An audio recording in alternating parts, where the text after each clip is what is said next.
আমি আগের দিনই রাত্রিবেলায় একদম মিল প্রিপারেশন করে রাখি যে সকালবেলায় কি কি রান্না হবে। তো চলুন রান্না বান্না তো করে নেব। আর কেমন গরম পড়েছে আপনারা প্রত্যেকেই কমেন্টস করে জানাবেন। এদিকে মাছ ভাজা শুরু হয়ে গেছে। তো আজকে একটু চলে যাব আমার দিদির বাড়িতে। ওই যে বহরমপুর বাস স্ট্যান্ডে একদম টিকিট কেটে বাসে চেপে গেছি, সঙ্গে সঙ্গে বাস পেয়ে গিয়েছি। তো বাসও ছেড়ে দেবে, তো অপেক্ষা করছে। বাসের ভেতরটা আপনাদের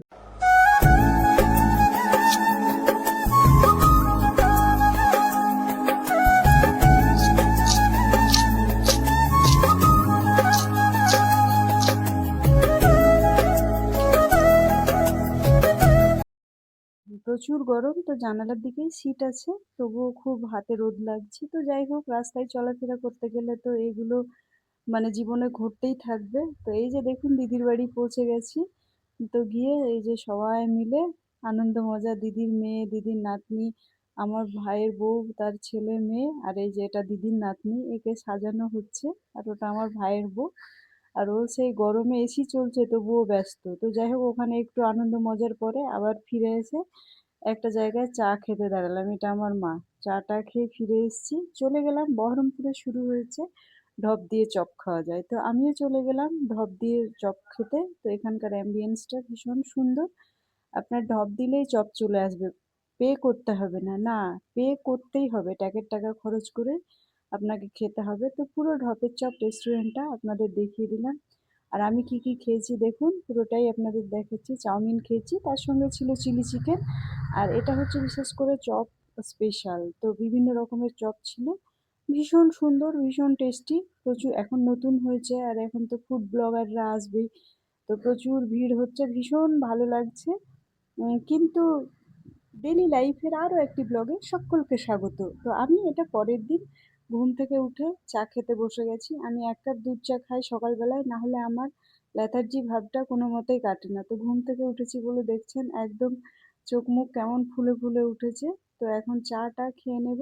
খাওয়ার পরে কি কি রান্না বান্না তো রাত্রেই কমপ্লিট করে রেখেছি, রান্না বান্নাগুলো চলুন সেরে নিই। তো রান্না বসিয়ে দিয়েছি। গরমের জন্য রান্নাঘরে কোনো কিছু কাটতে পারছি না, সব বেডরুমে কেটে রান্নাঘরে নিয়ে যাচ্ছি। আর দেখুন, রান্নাঘরে ঢুকলেই যত দুনিয়ার ঘাম, জামা চেঞ্জ সব আমার সঙ্গেই হচ্ছে, না আপনাদের সঙ্গে হচ্ছে একটু কমেন্টস করে জানাবেন। তো এখানে বসিয়েছি, এটা হচ্ছে কাঁকরোল, যেটা ঘি করেলা বলে, সেটার রসা হবে। আর গরমে একদম কিচ্ছু খেতে ইচ্ছে হচ্ছে না। তো আমার শ্বশুর মশাই এসেছেন, ওনার শরীরটা খারাপ। তো তার জন্য উনি এইসব সবজি পছন্দ করেন। এটা হবে, তার সঙ্গে এই যে বাটা মাছ, ওনার ভীষণ পছন্দের বাটা মাছ। তো চারটেই বাটা মাছ আছে, আমরা বাড়িতে লোকজনও চারটে। তো র্যান্ডাম যে হলুদ লবণ আর ঝালের গুঁড়ো মিশিয়ে মশলাটা মেখে 5 মিনিট মতো রেখে দেবো। কড়াই বসিয়ে দিয়েছি, কড়াইয়ে একদম খাঁটি সর্ষের তেল দিয়েছি, দিয়ে মাছগুলোকে একদম শক্ত করে ভেজে নেবো এপিট ওপিট। আর আমি এই যে তেলটা বেশি হয়ে গিয়েছিল বলে, এটা একটা স্পুন ছিল প্লাস্টিকের, ওতে রেখেছি। সব দেখুন কি অবস্থা, একদম তেল পড়ে রান্নাঘরে একটু তো থাকতে পারছি না, তার মধ্যে আবার গরমের কাজটা বেড়ে গেল। তো যাই হোক, তেল তো আমি চেঁচে মুছে তুলে নেবই। আর মাছ ভাজা এদিকে চলছে। তেল তুলে নিয়েছি, তো জায়গাটা খুব ভালোভাবে পরিষ্কার করে দিয়েছি। রান্না শেষ হয়ে গেলে সেখানে আবার একটা স্কচ ব্রাইট দিয়ে ঘষে নেব। তো মাছের এক পিঠ ভাজা হয়ে গেছে, আর অপর পিঠগুলো উল্টে মাছগুলোকে খুব ভালোভাবে ভেজে নেব। তো এক হাতে ক্যামেরা ধরেছি আর এক হাতে মাছ ভাজছি বলে একটু নড়াচড়া করছে। তো আপনারা এগুলো ওভারকাম করে একটু দেখে নেবেন। আর পেঁয়াজটা চলুন কেটে নিই। আমি নাইফেও কাটি অনেক সময়, আবার বটিতে কাটলে কি বলুন তো খুব তাড়াতাড়ি হয়। তো এখন পেঁয়াজগুলো আমি গোটা অবস্থাতেই ধুয়ে নিই, ধোয়ার পরে সেগুলোকে একদম সুন্দর সুন্দর করে কেটে নিই। তো আগের থেকে যদি আমরা না প্ল্যানিং করে রাখি যে সকালবেলায় কি রান্না হবে, তাহলে আর এই যে হাজব্যান্ডকে জিজ্ঞেস করতে হবে না, ওগো আজকে কি রান্না করব বলো। আর আজকে ছিল শনিবার। তো ভাবলাম যে এইভাবেই চলে যাক, কেন এখন মর্নিংয়ে স্কুল চলছে, বাজার হাটের ভীষণ সমস্যা। তো পেঁয়াজগুলো খুব সরু সরু করে কেটে রেখেছিলাম, আর সর্ষের তেলের মধ্যে দিয়ে দিলাম। লবণটা আমি দিই যেহেতু তাড়াতাড়ি পেঁয়াজটা নরম হয়ে যাবে। মশলা কষিয়ে র্যান্ডাম যেমন রান্না, দিয়ে মাছগুলোকে একদম দিয়ে দিলাম। গ্যাসের ফ্লেমকে হাই করে দেব, দিয়ে একদম ঢাকা চাপা রেখে দেব যতক্ষণ না মাছের ঝোলটা মরে যাচ্ছে, একদম মাছটা লাগা লাগা হবে। আর এটা কে কে খান অবশ্যই কমেন্টস করে জানাবেন। এটা কি বলুন তো, পটলের যে লতিগুলো হয় না, সেই পটলের লতি আলু দিয়ে আমরা ভীষণ ভাজা ভাজা খাই। বড়ার সঙ্গেও খাই, মটরের ডালের যে বড়া হয় সেটাতেও বেটে খাই, আবার আলু দিয়েও খাই। জ্বরের মুখে বেশ এটা দিয়ে খেলে মুখটা ছাড়ে। আর তার সঙ্গে আমি ১ কাপ দুধ চা বানিয়ে নিয়েছি। আবারও আমার ব্রেকফাস্টে আজকে একটা ডিম আর ১ কাপ দুধ চা দিয়ে আমি ব্রেকফাস্টটা সঙ্গে সঙ্গে সেরে নিলাম। আর এই যে ভাজাটা হয়ে গেছে, এটা আমার ভীষণ পছন্দ। কি কি রান্না হয়েছে চলুন পুরোটাই দেখাই। এটা তো পটলের লতি আলু দিয়ে ভাজা।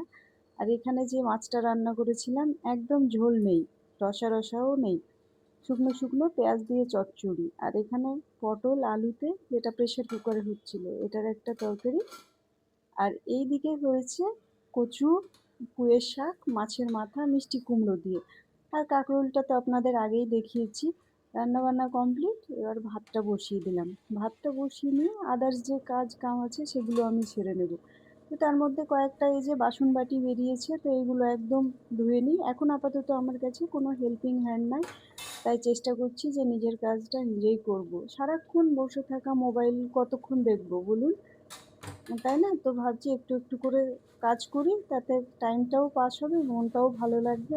আবার কাজের লোক যখন বেশি থাকে তখন তাকে তার সঙ্গে মানে এমনি পরিষ্কার করো, এরকম পরিষ্কার করো। তো ওই হেডেকটা আমার আর নেই। এখন নিজেরটা নিজেই বেশ টুকটুক করে আস্তে আস্তে করে নিচ্ছি।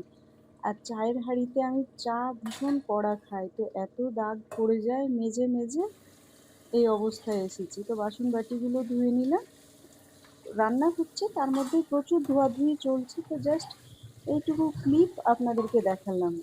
মানে কত যে কাজ, আর গরমের মধ্যে রান্নাঘরে ঢুকলেই অবস্থা খুব খারাপ হয়ে যাচ্ছে। আর আমি যেমন পারি ততটাই মানে যত্ন করে মাজার চেষ্টা করি, কিন্তু আমার থেকে আমার হাজব্যান্ড খুব ভালো মাজতে পারে। তো সে মেজে দেয় সপ্তাহে ১ দিন করে, খুব সুন্দর করে বাসন বাটি মেজে দেয়। ছুটির দিন থাকলে, সেও তো কর্মব্যস্ত মানুষ বলুন, তাই না? আর ভিডিওটা কে কোথায় থেকে দেখছেন অবশ্যই কিন্তু কমেন্টসে লিখবেন। আমার অনেক বাংলাদেশি বন্ধু আছে, বোনেরা আছে, দিদিরা আছে, আপুরা আছে, অনেকেই আমার ভিডিও দেখেন। তারা প্লিজ কমেন্ট করার সময় একবার মেনশন করবেন। তো বাসনের সঙ্গে সঙ্গে বেসিনটাকেও মেজে নিই, নাহলে বেসিনও একটা তেল চিটে ভাব হয়ে যায়। প্রত্যেক দিনের কাজটা বলুন তো, প্রত্যেক দিন করলে বেশ সব কিছু নিট অ্যান্ড ক্লিন, পরিষ্কার পরিচ্ছন্ন থাকে। আমি কিন্তু সেটাই করি, মানে কোনো সময় আলসি করি না যে না এখন করব না তখন করব, এরকম আমার মধ্যে কোনো ব্যাপার নাই। আমি ঘর সংসার একদম এনজয় করে করি, আমার কাছে অত বিরক্তও লাগে না। তো এই যে ডাস্টবিন তো নিয়ে গেছে, তো আর একবার রান্না হচ্ছে। আমাদের এখানে একবারই আসে সকালে, আর বহরমপুরে আরও অন্যান্য জায়গায় দুবার করে কিন্তু ডাস্টবিন নেয়। তো এখন এই জায়গাটায় একটু মনে হচ্ছে বাসন ধুলাম তো জল পড়ে গিয়েছে, তো এই ন্যাকড়াটাতে মুছে নেব। আর তাছাড়া এখন ওয়েদারটা এমন জানেন, সার্ফ দিয়ে ঘর না মুছলে মানে শ্যাম্পু দিয়ে না মুছলে কিন্তু একটা পা দিলেই চ্যাটচেটে চ্যাটচেটে ভাব হয়ে যাচ্ছে।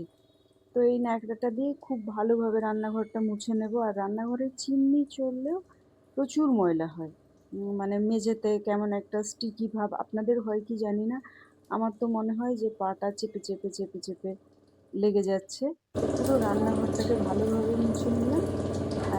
আর ন্যাকড়াটা কিন্তু আমি এটা বলবেন না যে ন্যাকড়া কাচিনি, ন্যাকড়াটা আমি বাথরুমে কেচে নিয়েছি। আর এখানে আমারই কয়েকটা জামা কাপড় আছে, তো ওটা একটু ভিজিয়ে নেব। আর প্রত্যেকটা টাইমে তো জামা কাপড় আপনার এতে মানে সার্ফে দিচ্ছি, যখনই স্নান করছি দুবেলা করে তো স্নান করতেই হচ্ছে, এত তাপমাত্রা বেশি। তো ভিডিওটা ভালো লাগলে অবশ্যই লাইক শেয়ার এবং কমেন্টস করতে ভুলবেন না।